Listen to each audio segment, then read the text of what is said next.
Welcome back to Let's Talk Chicago Bears. Not that anybody really wants to talk about the Chicago Bears today because, wow. Sorry, you probably had to turn down your volume with that one. That was almost worse than the loss on Sunday night against the Rams. Yeah, I mean, there is just so much I could say and go on and on and on. And I do want to apologize for my show on Friday being a little long. I try not to talk that much. I realized it was 31 minutes. Me bad. I'm going to keep it down. I know I'm not supposed to talk that much. You know, everyone tells me, oh, YouTube shows 15 minutes. I don't think I can do that. What can I say? But yes, I'm going to do a few stats, and then we're going to talk about the game. Basically, the Cleveland Browns killed the Bears yesterday. And I will give a shout out to the Cleveland Browns. They're a good team. I mean, and you know what? I'm kind of happy for them because Cleveland feels the pain that Chicago does. They haven't had a lot of winners. They actually lost their team for a while. They did come back. So they get it, where they've had some really good players, but they haven't gone to the playoffs a lot. So, you know what? As long as they're not playing the Bears, I wish them luck. I really do. I hope they go far this year because they look like a really good team. Much better than the piece of crap we put on the field yesterday. So the score was 6-26. Obviously, the Browns won. I mean, that just says it all. But there's some very not so good stats. Okay, so the time of possession, which I tell you is big because the more your offense is on the field and eating up time, it keeps your defense off the field and keeps their offense off the field, and our defense doesn't get tired, which hence it did. They kept us in that game. It was a miracle. It really was because they have a very good running attack, and Baker Mayfield is really coming into his prime. He is hitting it in all strides now. So, and the defense kept us into the game till the middle of the third quarter, to the end of the third quarter, and then they were gassed. They couldn't do it anymore because that's when Cleveland kicked in with their running game, and because prior to that, the first half the Bears had them, they couldn't run. And then they came out, and that was their idea. Boom, boom, boom. We're going to wear them out because they knew the Bears' defense had been on the field all day. So the time of possession, the Bears were on the field 20 minutes offensively. The Browns were on the field 39 minutes. So that means your defense was on the field 39 minutes. And it's still warm out, so not good. This is where it gets really weird because of what happened. So the total yards yesterday, offensively, at the end of the day, the Bears had 47 yards. I know, it doesn't make any sense, does it? And the Browns had 418 total yards.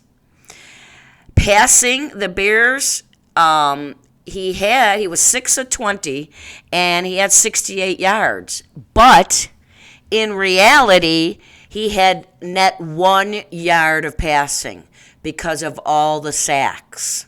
That washes that all away.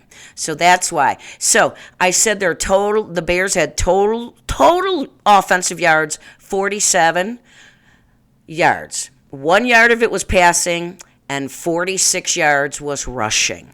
Yeah. The Bears had 46 yards in rushing yards, and the Browns had 215. And the majority of that came in the second half. They also the Browns had 203 yards in the air. So, I mean, terrible. So basically, he threw for 1 yard when it's all said and done, between the penalties that took stuff away and the sacks, because the Browns sacked Justin Field 9 times for 67 yards lost. Yeah. The Bears, the bright spot is the Bears had 5 sacks, and they could have had a couple more. The defense was balling in the first half. I mean, when they still had steam. So these stats, penalties, there's really no point. The Bears did what I said they have to do. They had 5. But it didn't matter. Did it? No. And a couple of the points, a couple penalties, even though they had only 5, a couple of them, it stopped drives. So, so much for my 5, but it stopped drives, and that was one thing we couldn't do. And breaking down the rest of the game, I take notes and this and that, but there's really no point. The bottom line is there's 2 really big things here. The offensive line is horrible, and I've said this next thing for the last year. I've been saying it for 2 years, but I said it a lot last year. Nagy is the problem too, and he's got to go. So on our offensive line, and this goes to Nagy, we've got some tight ends that are big and they're good. Put them in as blockers. I've seen many teams do that when their line is hurt. You can use them as blockers. We've still got good receivers. You've got your receivers you still have. You've got Montgomery who can be a receiver. So you don't necessarily need the tight ends to be there to catch when you're hurting so bad on the offensive line. Plug those guys in to be extra blockers. It's not rocket science, Nagy. For Christ's sake, I'm 63 years old, my brain is pickled, and I know to do that. And his play calling. Oh, my God. Are you freaking kidding me? Justin Fields, all Nagy wants him to do, like he wanted Mitchell to do, was drop back and scan the field and pass. Well, that wasn't going to happen yesterday, was it? Because that defense, and especially Myles Garrett, number 95 for Cleveland, oh my God, could anybody have stopped him? They never. It seemed like they never had anybody on him. I don't get it. And Nagy should have made adjustments. He should have had Fields. He did do it at the end, but he should have had Fields on the run and throwing. He should have had some other plays, but he didn't. And then I noticed, as I mentioned Friday, there should have been a check down guy, like 5 yards out from where Fields is, and then if Fields scans the field, there's nobody there, he could pluck it off. He didn't have a check down guy until the 4th quarter, and Fields actually got him. Oh, wow, Nagy could have done that in the 1st quarter. Duh. And you know what? Nagy, he was, in my mind, and I've said this beginning of the season, I hope he doesn't screw this quarterback up like he did Mitchell. He did. I don't care what anybody says. He tried to make Mitchell something he wasn't, and now he's gone. And now he's a second-string quarterback, which I think Mitchell, with the right guidance and coaching, is not Tom Brady, but he could be a solid starting quarterback. Fields was sacked 9 times, and there towards in the second half of the game, because if he's green, as I've been saying, I didn't think he was ready to start, and he wouldn't have if Dalton didn't get hurt. I know that, but he was put into it. Maybe we would have fared better with Foles, even though I can't stand that guy, but Foles is experienced enough, and towards the end of the game, Fields became so gun-shy that he couldn't see open receivers. There was a couple plays where he missed them, and they were open. But because he was running and running for his life, and then it was all in his head, he couldn't see it. There was no way he was going to make those passes then. But if we had started out in the beginning of the game doing the plays that make Fields comfortable. Nagy wants his quarterbacks to play his way. Nagy wants to be some offensive guru. And man, you are not. What has this been, 4 years with us now? And you haven't proved shit about being an offensive guru. So you need to be fired. The problem is, you know what? Firing a head coach in football in the middle of the season is really tough because it's a lot different than, all the other sports play a lot of more games and it is a lot more complex. So, but So they're probably not going to fire him during this season. Should never have brought him back for this year. I've said that a million times. If you watched my show last year, you know I did. But if anything, somebody in that Bears organization, and I think I'm going to have to give Mr. George McCaskey a call, needs to put their big boy pants on, take away all the call playing, I mean all of it, out of Nagy, and have Bill Lazor do it. Because this Nagy sucks, and I don't see it getting any better. So if you can't fire him, because you'd have to really bring somebody in good or make somebody, which I don't think the other coaches on the team could be the head coach, but they got to do something because this is not going to get any better. And then Nagy, oh, it's all on me. I take all the responsibility. This and that. And then he was asked today, who's going to be the quarterback on Sunday? Fields, Dalton, or Foles. He goes, I don't know. We'll have to see at the end of the week or whatever. It's like, what the fuck do you mean I don't know? He should have said, Andy Dalton is our starting quarterback if he's healthy. And if he's not, I might put Foles in. Although we're playing Detroit, but they lost a heartbreaker yesterday. So a big heartbreaker on a record-setting. The Baltimore Ravens, with 2 seconds left on the clock, kicked a 66-yard field goal to win the game, and it made it. It was going, and then it hit the bottom crossbar of the field goal and went over, and they won. Wow, what a way to lose a game. So I kind of felt bad for Detroit. So they're going to be mad when we see them on Sunday. But I don't know. Well, there was some bright spots, the defense. I'm a little concerned about our backfield still. We have some issues, but I'll tell you what, our defensive line, if we could just get Eddie Goldman in there, it would be great because Quinn, all of a sudden, he decided to play this year, and he looks good. Now, Mac was good until he got hurt, but he did come back and got a sack after that. Our line looks good. Our linebackers look good. Roquan Smith was all over the place. Ogletree, back up to Danny because he's out, was all over the place. So it's really in the backfield we have to concern ourselves with our cornerbacks and our safeties.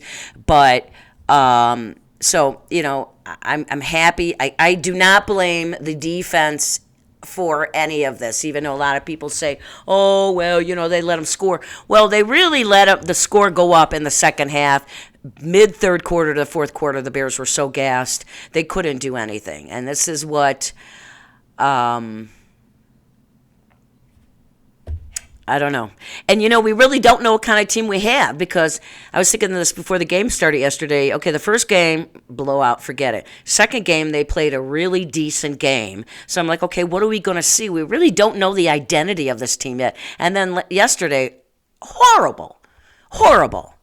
I mean, the stats I told you, 1 yard, total yard passing, and 46 yards running for a total of 47 yards total offense.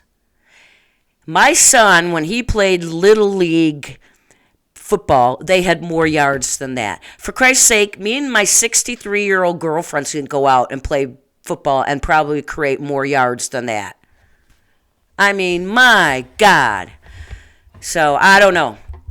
Nagy's clueless and his same frickin' banter after each game. My concern is he's going to lose the team. He loses the team, we're in trouble because I remember a couple coaches ago, I know Trustman lost the team and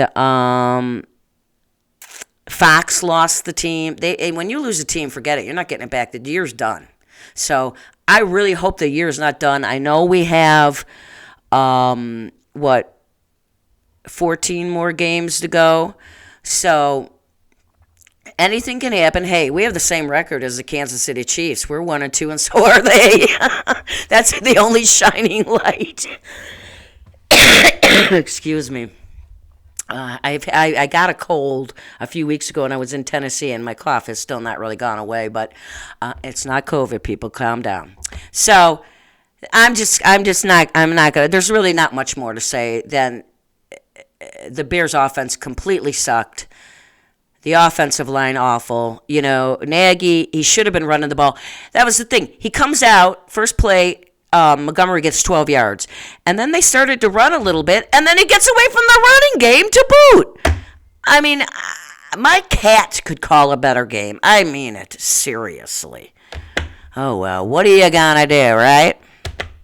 So, I don't know. I'm sure everybody else feels the same way.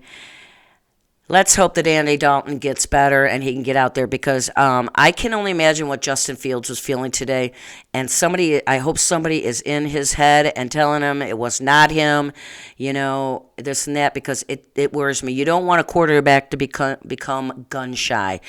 If that happens, you're screwed. This is the most sacks ever. We were one shy, and that happened in New York to Cutler many years ago. He was sacked 10 times. Justin was 9. So, I don't know what else to say. So, you know what? Hats off to Cleveland and my one Cleveland fan. Good for you, because you guys got a really good team, and we don't. And, they got to work on that offensive line. They can shore it up with using tight ends, and they can get Nagy to stop calling the plays. Maybe we'd have a chance, because we've got a defense. There's no doubt about it. So, and we've got a kicker, and we do have a running back that they just don't fucking ever use. Okay, calm down, Lynn. Calm down, girlfriend. Okay, so that's that. And so I'm going to do, how I like to do, I like to imitate the referees when they call penalties or first downs or something like that. So this one made me laugh the other day when I saw it. I forget about it, but it's for the horse collar. And that's a 15-yard penalty. Okay, you ready for it? 15-yard penalty for horse collar. First down. Now, who thought this would mean horse collar? 15-yard penalty. Horse collar. First down. Hey, we got to laugh about something, you know what I mean? Because that game, there was nothing good to laugh about. Well, so I'll be back on Friday. We'll go over the Detroit Bears game that is going to be in Soldier Field. So we'll see. You know what? I don't even think I'm going to listen to any Nagy's banter. He says the same crap. He sounds like a fucking politician is what it is. And I'm sick of them too. So this isn't helping. But it's one game. So I try to be optimistic. I've been a Bears fan since 1975. I don't know. It's the worst. I don't know that I've seen as bad of a game as I saw yesterday in a really, really long time. And I really hope that the higher-ups in the Bears organization start to really think, what's going on here? Because yesterday, he could have gotten that kid. He should have been yanked. They should have put Foles in by that mid-third quarter just to keep this kid's head straight. And Nagy could have told him, we're doing this just to keep you healthy. Because he hurt his hand and he had to have x-rays too. See? Another thing I was worried about with his running and all the other, keeping his life. So, Nagy, do the right thing, man. Why don't you just fucking resign? That's not going to happen. All right. I'm done bitching. I mean, I could go on all day, you know that. But I won't. So, as always, be nice to one another. Help somebody out if needed. Smile at them. Again, you never know what kind of day somebody's having and what's going on with their life. And life's a little rough right now, so especially being a Bears fan. And so, you know what? We know how bad that feels. So, you know what? Make somebody happy today or tomorrow, the next. At least from today till Friday, okay? And as always, I love you fans. Keep on watching. Tell everybody to watch.